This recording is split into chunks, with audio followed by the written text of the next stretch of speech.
I thought that might have been the wrong way. I couldn't remember the gates and those sort of troughs we went through. Then yeah, I can't remember going past that house over, and I'm pretty sure it's a bit further down the road. Doesn't matter. Does not matter. That's it. It's all an adventure. Johnny said Wayne had a strap hanging down. It's on my bike. It's the other Wayne. I'm not doing real well with the grey matter. That's all right. This will be your last trip, then it's the nursing home for sure. No, with dementia, every day is an adventure. It is indeed. Meet a lot of new friends. Yes. And you know the big advantage of Alzheimer's, dementia? What's that? You only need one DVD. That's it, yeah.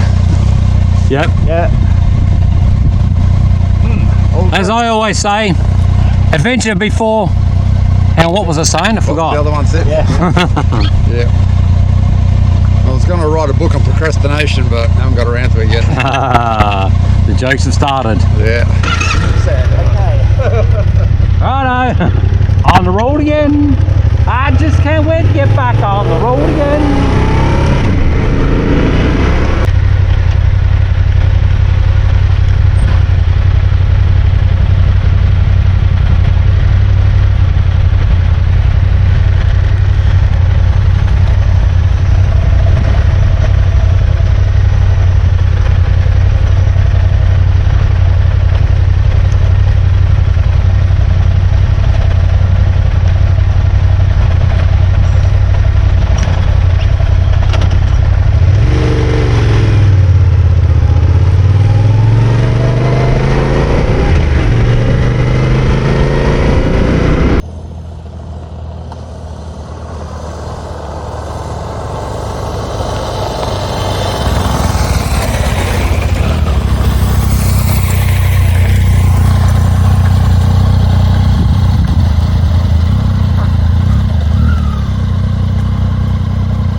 We're about 2 hours into our morning ride and we're just stopping for a quick morning tea, cup of coffee, a few biscuits, and then we'll be on our way. We're trekking across the ranges just north of Burra, South Australia, heading for a town called Mount Brian. Some awesome tracks out here. The weather conditions are absolutely splendid. The tracks are not real dusty. They're actually quite solid, not a lot of gravel on them, so we can sort of hold some pretty good speed through the area. So looking forward to the next section because I know it gets fairly rocky.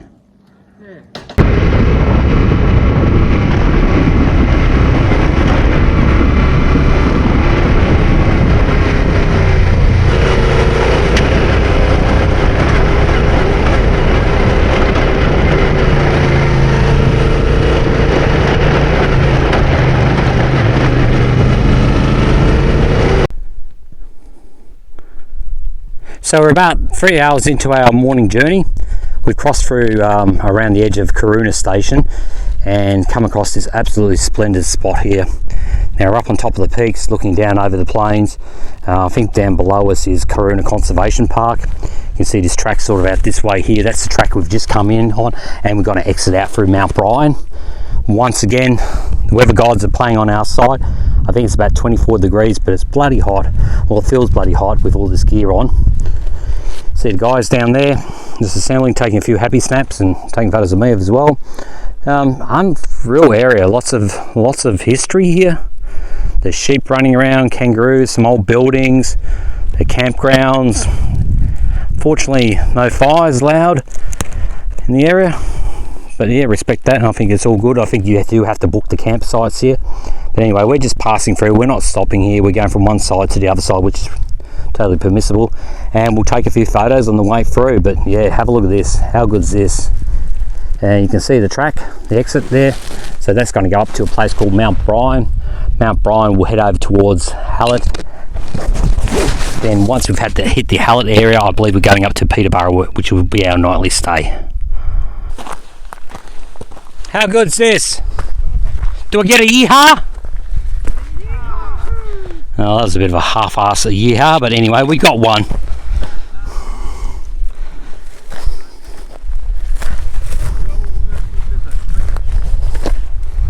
So you come through here again, would you, John? Okay, excellent. So how many of you guys have been here before? None. Alrighty, I can tell lies then. Excellent. That track wasn't too hard, was it? Did say full drive only? Well, between us we had 4 wheels that were driving. So. True, yeah. Well, this guy's a mathematician for sure. But there's no reason a half reasonable 2-wheel drive wouldn't make it up there. Oh, no. No. I'd say so. It's just more of a clearance thing, isn't it? Later on it gets a little bit rougher. There's a bit of clearance issues on the way out. Yeah, You mightn't want to tow a caravan through here. No. No, probably not. Although No. I would, but... Would for sure. That's a beautiful area, for sure. John, stop.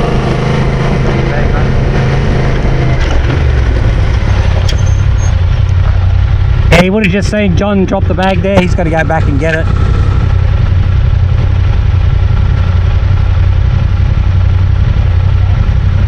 Okay.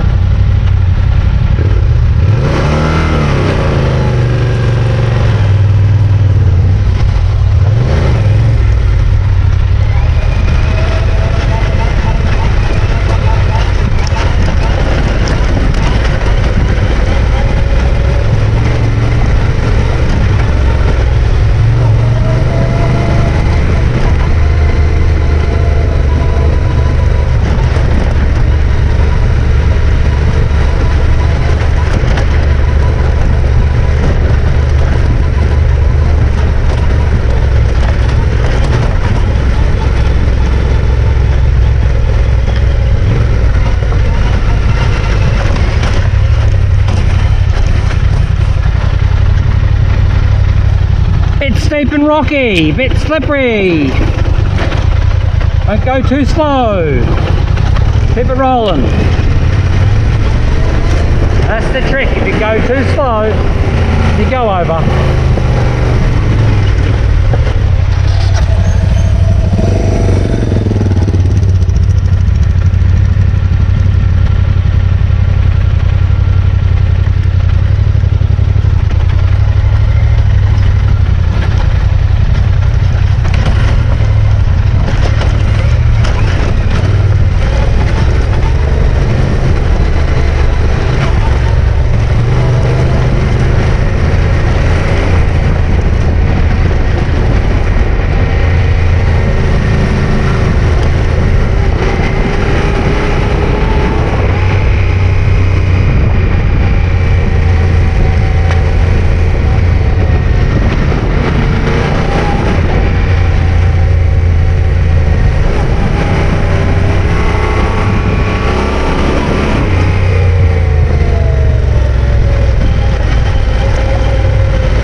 John dropped the bag back there. Did he? Yeah. Oh, right. Okay. Yeah. You're right back there, John?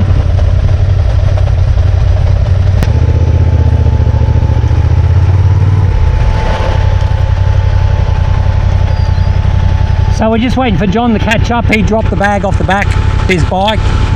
John and I are in communication with each other through our Cardo pack talks. So he's usually at the front or I'm at the front and vice versa at the rear, so we can talk to each other. The other two guys haven't got the same comm system, so we can sort of have front to back communication all time.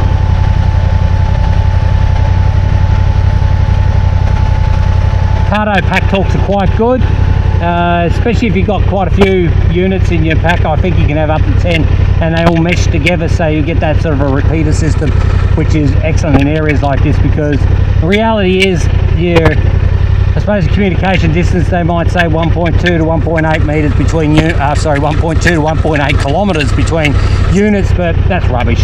That's on a very clear ground, very clear site, yeah. But in this sort of country, you might only get 100 metres, 150 metres through ranges, but if you've got a pack talk cardo and you've got the mesh system going, units will talk to each other and they'll retransmit it, act as a repeater, a bit like the UHF repeater system. So we're just sitting on the side here waiting for John to come along.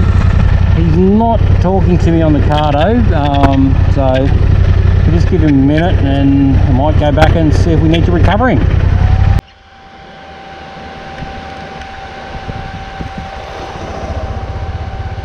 That's Lou on the trusty DR650. Wayne going past on the trusty DR650.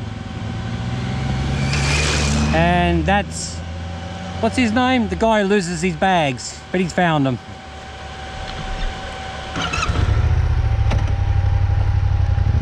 That's it. So that was John. He's our tool leader at the moment, and John is riding a Triumph 800 XC. Is that right, John? XC? Sounds good to me. So yeah, John's just talking to me through the cardo headset.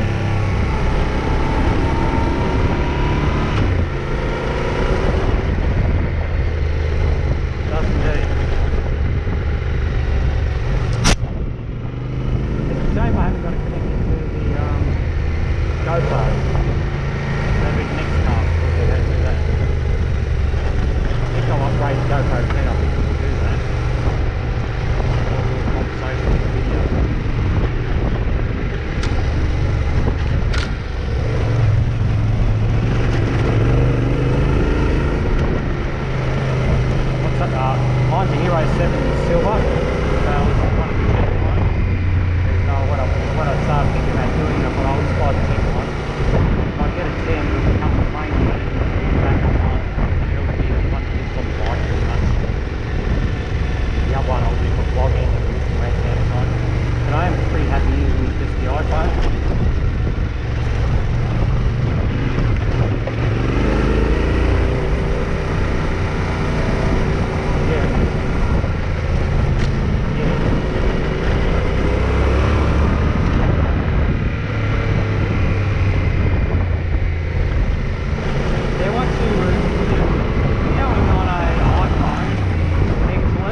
called shitting in your own nest. Sitting in your own nest. Sorry for the video. I'll cut that out. That's fine. I'm just really impressed at how you two guys have both got cappuccinos. Are they lattes or what is it? Or skinny lattes? No, a bit more rugged than that, mate. A bit more rugged than that. Cappuccino. Yeah. Cappuccino with a bit of chalky on top of that.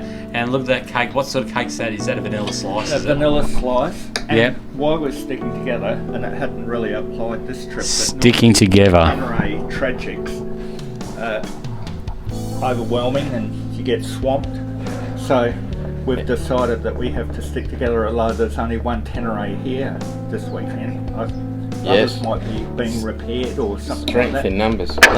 No doubt. No doubt. Repaired, yeah. All righto, guys. So it looks like it's game on. It's the Teneres versus the DRs this weekend. So we'll see how we go there. I don't know. I think we might just call it quits right now. How's that sound? Yeah, you surrender? Good. You've got about half a dozen Tenere owners now screaming at the screen, and you'll be lined up at the Flinders Classic or something like that. No doubt about it. No, we thought COVID was bad. they're screaming from the size of their repair bills. That's what. Oh, here we go. Here we go. Next minute they're going to mention BMWs or KTMs or something like that. Not that there's anything wrong with those. Is there, Lou? No, KLR and DR, they're the way to go. There you go. You've heard it from Lou. KLR and DR are the way to go.